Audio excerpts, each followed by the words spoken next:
Our next speaker, Hazel Edwards, is the South East Director for Arts Council England. Before joining the Arts Council, you've already heard, she worked in the North East.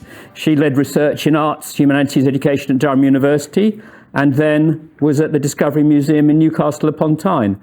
So huge experience. She's been an academic, where being an Associate Dean for Research and Innovation at the University of the West of England, and is a Fellow of the Museums Association in recognition of her considerable contribution to the sector. Hazel, we look forward to hearing from you and the role of the Arts Council. Thank you.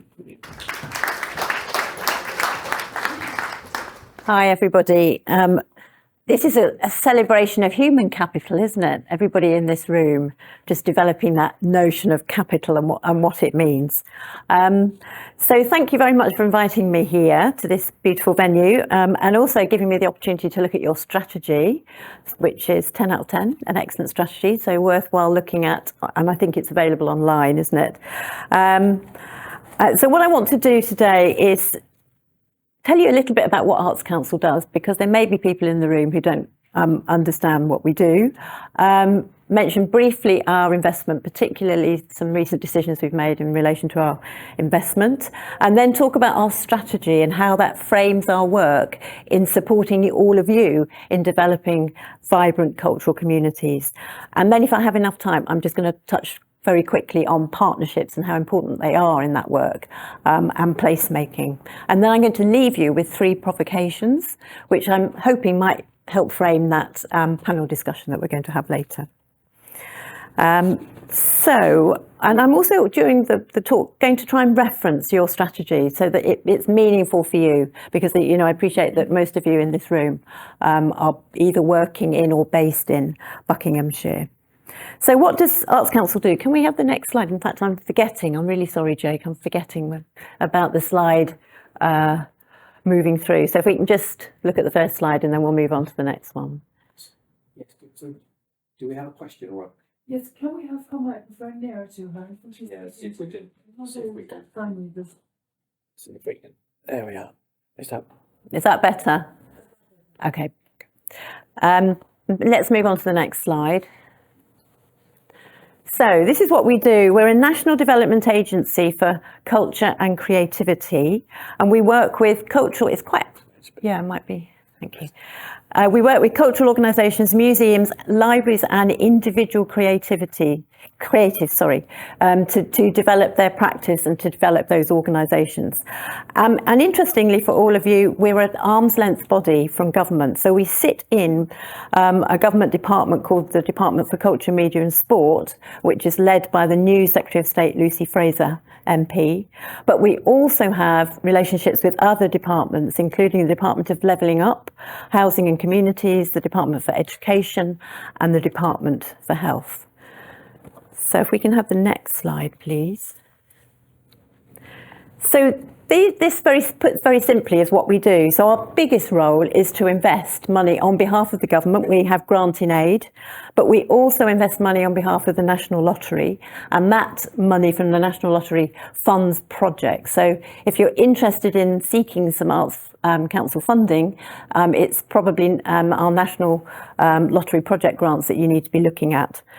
We also do development work, both in place, so the topic of this conference is really relevant, but in art form, and we have art form specialists on our teams who are very talented people and often have come from practicing an art form themselves or working in an organisation.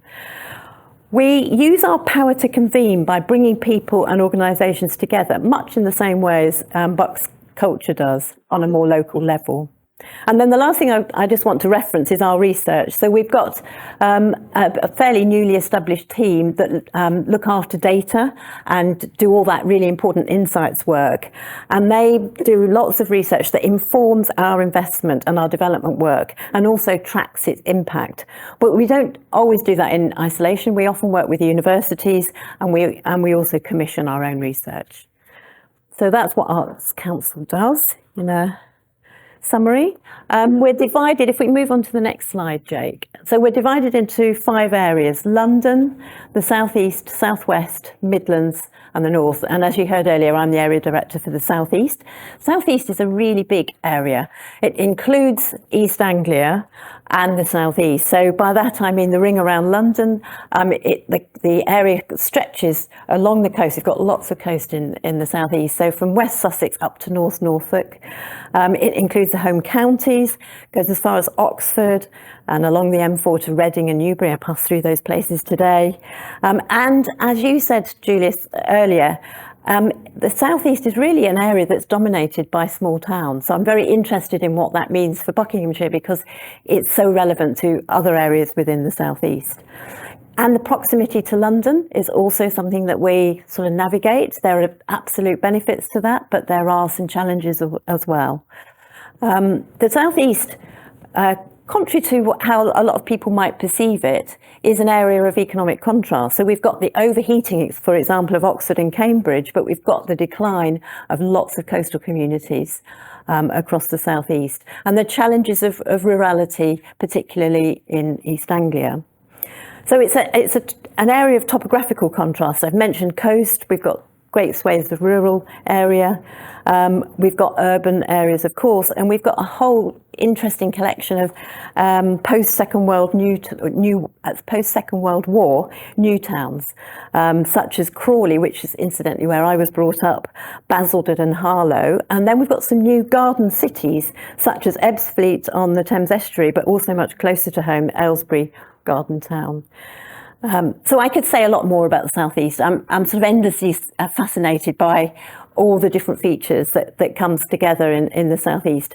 But I'll stop there, except to say that it's a real privilege to be the area director for this such vibrant area of England. So if we can move on to the next slide, Jake. So just to give you a flavour of what we've been recently doing, so you probably heard it in the press, that we've been working out Arts Council and all the area councils and National Council on the organisations that we're going to fund for the next 3 years. So that's from the 1st of April through to the end of March 2026.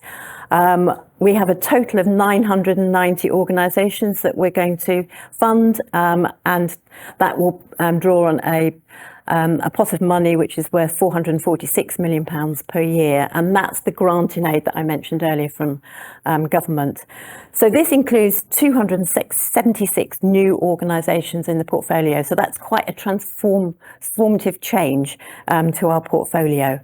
And just a point about MPO, because I'll probably slip into that jargon that we all have in our respective areas of work.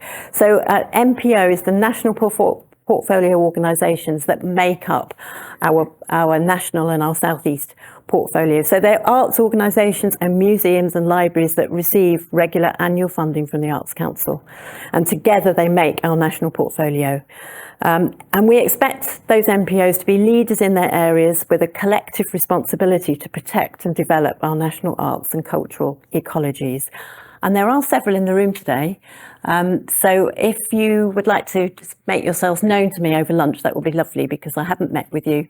I've only been in post for 2 years, so that would be a great opportunity. And I have already met Vicky, which we just happen to be sitting next to each other, so that's a great opportunity. So let's move on to the next slide and look at what it means to the South East.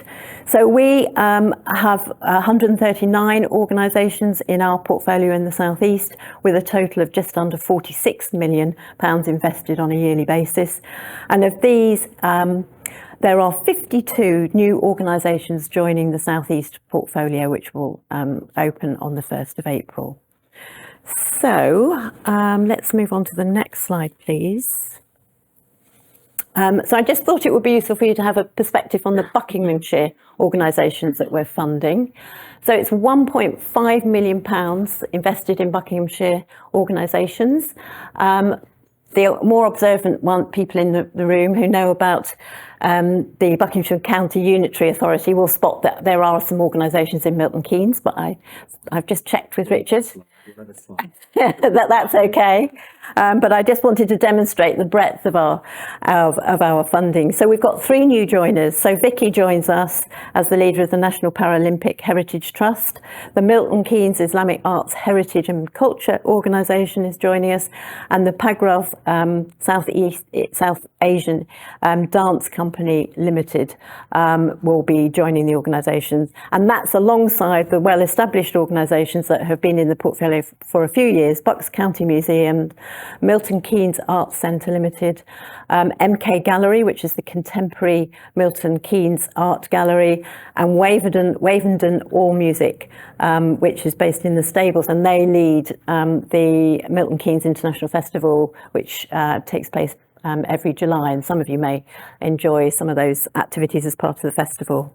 So that's an overview of the sort of investment that we are making close to home. Before I move on, I wanted to just say a few words about our strategy. So that's called Let's Create. It was, can we move on to the next slide, Jake?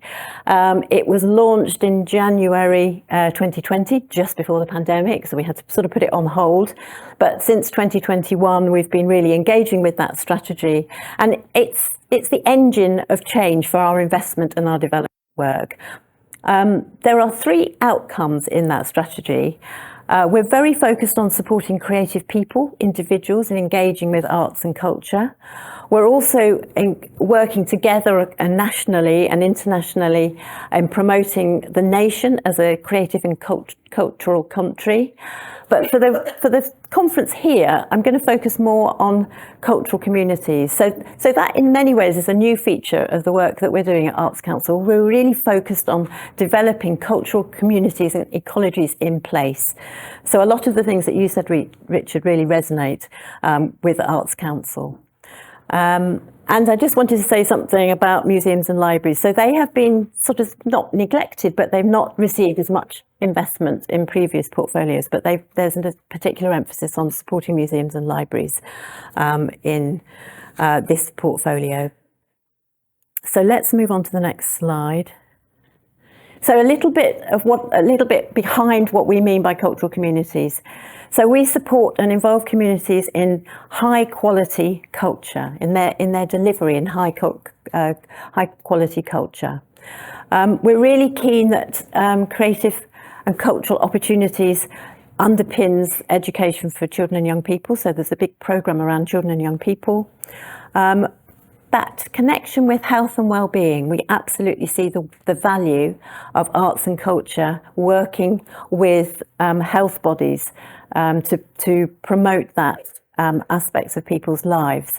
And to that end, we produced a report back in the summer called Creative Health, and it's really, if that's something that you're interested in, it's really worth looking at. It's got some very sort of practical examples of the sort of work that we want to develop going forward. We're also interested in building skills and capacity in the cultural sector so that it grows, so that we collectively can grow the economic impact of that. And I'm personally really interested to understand how the subsidised parts of those cultural ecologies can be incubators for the more commercial side. So what's that relationship between the subsidised part of the cultural ecology and, for example, Pinewood Studios? There must be people who are moving across, working in theatre and then perhaps working in that sector. And then, of course, the work that we do in place supports cultural tourism as well. So let's move on to the next slide. I just wanted also to share with you the sort of work that we do at quite a high level, nationally and nationally and regionally, with other arm's length bodies that also report into DCMS. So they include Historic England, National Lottery Heritage Fund, National Lottery Community Fund. I apologise for these acronyms. The British Film Institute, Visit Britain, and Sport England. And in many ways, a lot of these organisations are sort of represented in the work that you're doing within Buckinghamshire. You've already made connections with those organisations, but we're positively encouraged by DCMS to work closely together, and we, to that end, we have fortnightly meetings with DCMS and the other area arm's length bodies, and I chair the South East Area Towns Group, which brings those bodies together within the South East.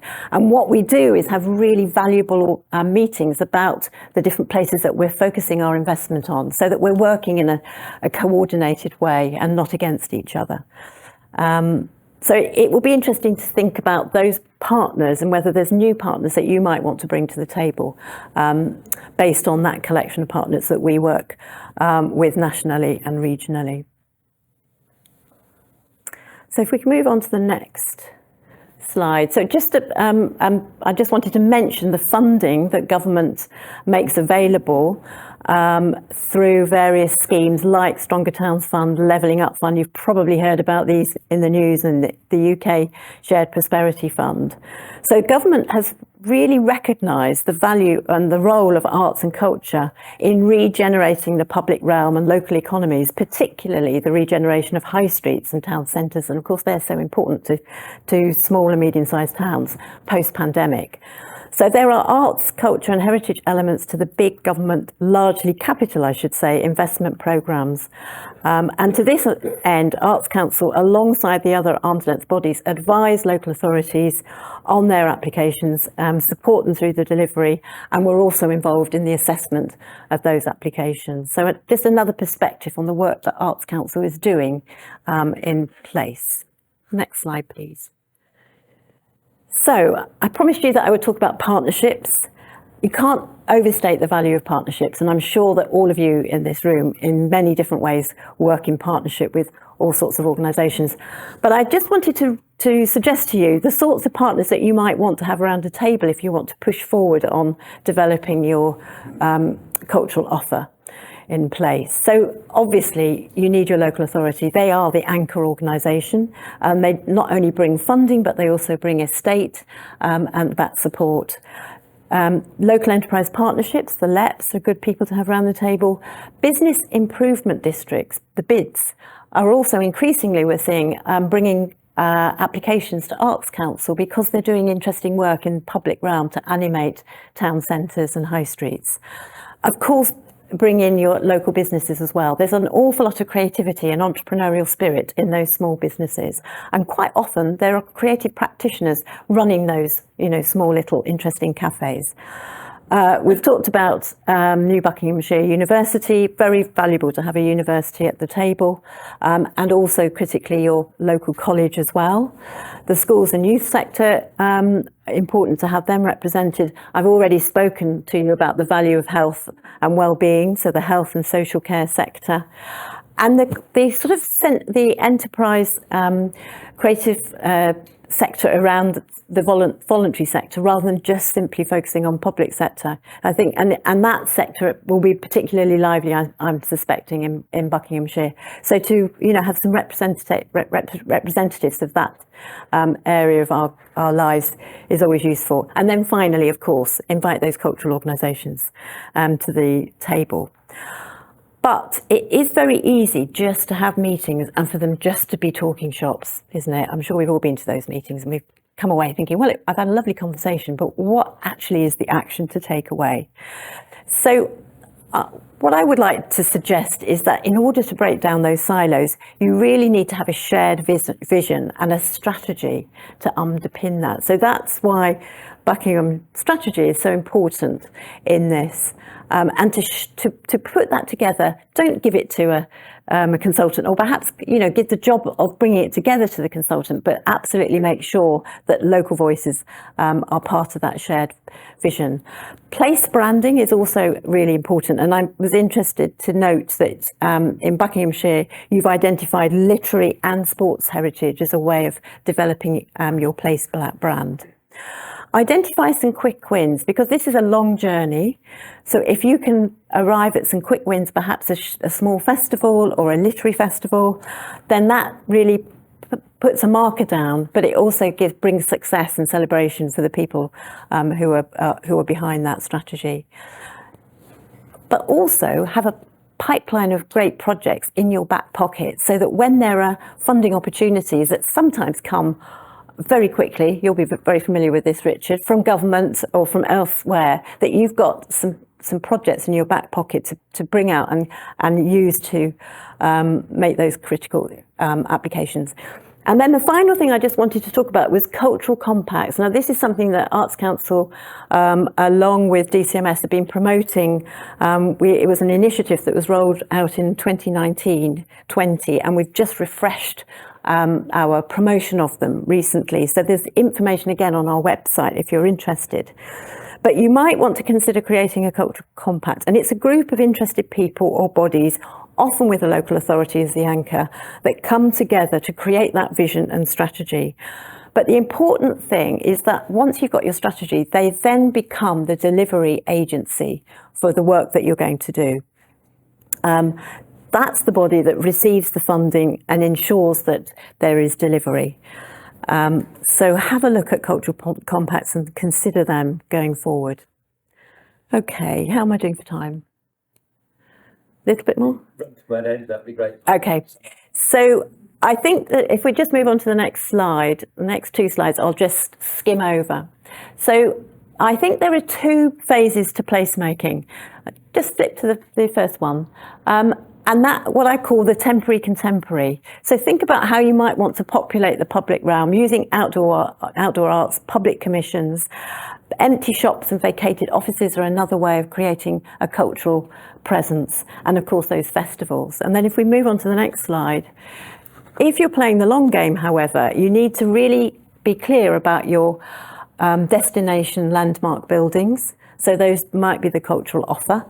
And to bring together a cluster of cultural assets, because if people are to have that sense of being part of a vibrant cultural community, then there needs to be an offer. Don't forget museums and libraries. They're really the bedrock of that offer that often is free and is very welcoming for families and young people.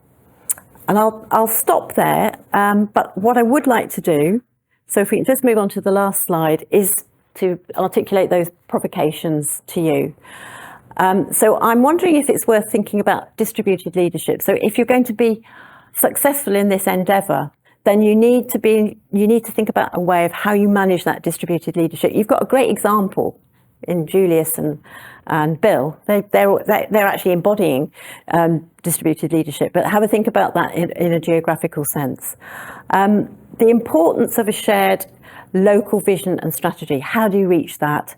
And then the final one is that public-private partnership. How can you sort of exploit that and bring those two very distinct areas of ecologies together to pursue those ambitions that you might have? So if we can just go back to the penultimate slide.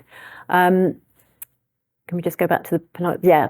So these are the reports that I've mentioned through my talk, which you might want to make reference to.